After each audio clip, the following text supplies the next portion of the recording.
খুব শর্ট করে আমি কয়েকটা পয়েন্টস আপনাদেরকে শেয়ার করছি। এক নাম্বার, আল্লাহকে পেতে হলে অবশ্যই তার নবী মুহাম্মদ সাল্লাল্লাহু আলাইহি ওয়াসাল্লামকে অনুসরণ করতে হবে। এছাড়া আল্লাহকে পাওয়ার দ্বিতীয় কোনো পথ নেই। আল্লাহকে পেতে হলে অবশ্যই তার নবী মুহাম্মদ সাল্লাল্লাহু আলাইহি ওয়াসাল্লামের আদর্শগুলো জীবনের প্রতিটা ক্ষেত্রে বাস্তবায়ন করতে হবে। চলাফেরা, ওঠা বসা, খাওয়া দাওয়া, ইস্তেঞ্জা করা, মুআমালাত, ব্যবসা বাণিজ্য, অর্থনীতি, সমাজ, রাষ্ট্র, সব ক্ষেত্রে আপনাকে মুহাম্মদ সাল্লাল্লাহু আলাইহি ওয়াসাল্লামের তরিকা, আদর্শটাকে ফলো করতে হবে। তাহলে আপনি আল্লাহকে পাবেন ইনশাআল্লাহ।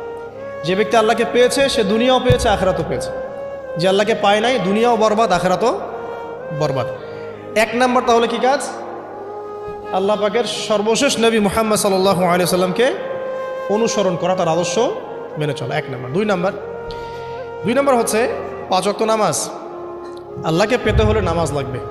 নামাজ নাই, আল্লাহ নাই। ওয়াস্তাঈনু বিস সাবরি ওয়াস সালাত, তোমরা সবর এবং সালাতের মধ্য দিয়ে